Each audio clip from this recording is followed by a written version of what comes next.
रिश्तों में पड़ी गांठें अगर आसानी से खुल जाती हैं तो उन रिश्तों के धागों पर हमें कभी कैंची चलाने की आवश्यकता नहीं होती। जय श्री कृष्ण। मैं चंपा सेन आदर्श विद्या मंदिर जेठाना से आप सबके सामने महाभारत की एक कहानी लेकर प्रस्तुत हूँ। बात उस समय की है जब महाभारत का युद्ध चल रहा था। पितामह भीष्म कौरवों की तरफ से लड़ रहे थे, श्री कृष्ण पांडवों का साथ दे रहे थे। रोजाना युद्ध समाप्त होता है, सब अपने अपने शिविर में चले जाते। पितामह भीष्म जैसे ही अपने शिविर में पहुंचते तो दुर्योधन उनका पहले से ही इंतजार कर रहा होता और उनके प्रवेश करते ही दुर्योधन उन्हें कहने लगता कि आप हमारी तरफ से लड़ नहीं रहे हैं, आप पांडवों का साथ दे रहे हैं, आप हमें जिताना नहीं चाहते। अगर आप अपनी पूरी शक्ति का प्रयोग करें तो हमें जीतने से कोई नहीं रोक सकता। आप पांडवों को जिताना चाहते। इस तरीके के कई आरोप उन पर लगाता।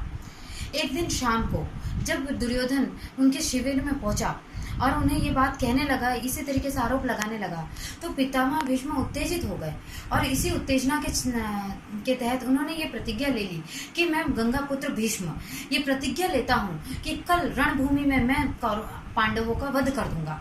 और जैसे ही उन्होंने ये प्रतिज्ञा ली, ये बात आग की तरह जंगल में फैल गई। कौरवों के शिविर में पहुंची। दुर्योधन ने जाकर के अपने भाइयों को बताया कि कल युद्ध समाप्त हो जाएगा, पितामह भीष्म पांडवों का वध कर देंगे। और जैसे ही ये बात पांडवों के शिविर में पहुंची, द्रौपदी को पता चला। द्रौपदी चिंता में आ गई कि अब क्या होगा, ये कैसा संकट आया। वो दौड़ी दौड़ी श्री कृष्ण के पास गई कि ये सब क्या लीला है, ये सब आपके कारण हो रहा है। तब फिर श्री कृष्ण ने कहा, ये मेरे कारण कुछ नहीं हो रहा है, ये सब अपने अपने कर्मों का फल है। जो जैसा करता है वो वैसा ही भुगतता है। लेकिन अगर तुम चाहती हो तो मैं तुम्हें एक उपाय बताता हूँ और जैसा मैं कहूँ वैसा करो। तो द्रौपदी ने कहा ठीक है। वो द्रौपदी को अपने साथ ले गए। द्रौपदी ने कहा, हम कहाँ जा रहे हैं? श्री कृष्ण ने कहा, मैंने जैसा कहा है वैसा करते जाना। वो पितामह भीष्म के शिविर के बाहर पहुंचे। वहाँ सैनिक खड़े थे। जैसे ही द्रौपदी ने वहां देखा तो वो वहां जाकर के सैनिकों से उसने कहा कि मैं द्रौपदी हूँ, मैं रानी हूँ।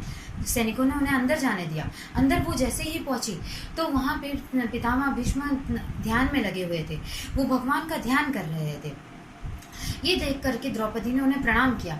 पितामह भीष्म ने बिना आंखें खोले द्रौपदी को, जैसा कि उनकी आदत थी, उनके स्वभाव में ही था कि कोई भी उन्हें प्रणाम करता तो वो उसे अखंड सौभाग्यवती भाव का आशीर्वाद दे देते। और आज भी उन्होंने बिना सोचे समझे, बिना आंखें खोले आशीर्वाद दे दिया।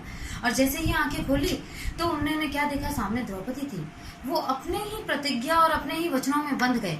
आज उन्होंने जब थोड़ी देर पहले तो दुर्योधन के सामने ये प्रतिज्ञा ली थी कि मैं कल पांडवों का वध कर दूंगा, और अब सामने द्रौपदी है जिसे सौभाग्यवती का आशीर्वाद दे दिया। लेकिन ये संकट की घड़ी में उन्होंने कहा कि ये तुम्हारा उपाय तो नहीं हो सकता, तुम तो ये सोच नहीं सकते, तुम्हारे इस जरूर ये उपाय तुम्हें श्री कृष्ण ने बताया।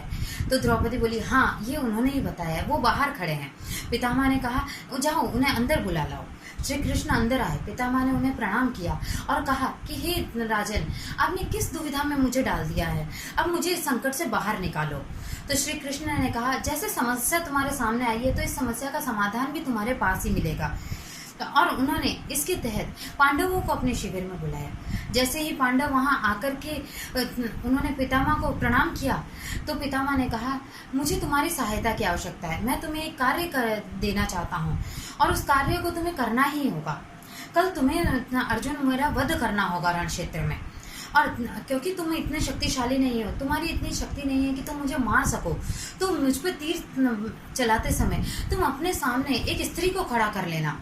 लेकिन सब सुनना कहने लगे, रण क्षेत्र में स्त्री कहाँ से आएगी? तब उससे पहले कि इतना पितामह कुछ बोल पाते तो सब कहने लगे, नहीं नहीं हमसे नहीं होगा, हम आप पर तीर नहीं चला सकते। लेकिन पितामह का आदेश था, मानना तो पड़ेगा ही। फिर पितामह ने कहा, रही बात नारी की, तो जो तुम्हारी सेना में शिखंडी है वो शिखंडी नहीं है, वो शिखंडिनी जन्मी थी। वो यक्ष की मदद से शिखंडिनी से शिखंडी हो गई है।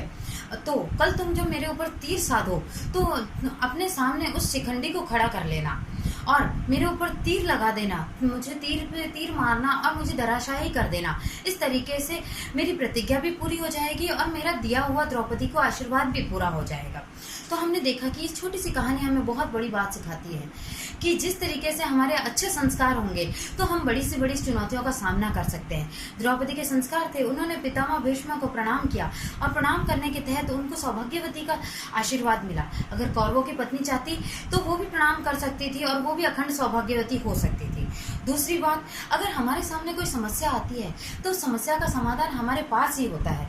हम कई दूर तक जाते हैं लेकिन हम अपने चारों तरफ इर्द गिर्द नहीं देखते हैं और हमें समस्या का समाधान नहीं मिल पाता है। अगर हमें समस्या का समाधान चाहिए तो उस समस्या के आसपास ही हमें समाधान मिलेगा। धन्यवाद।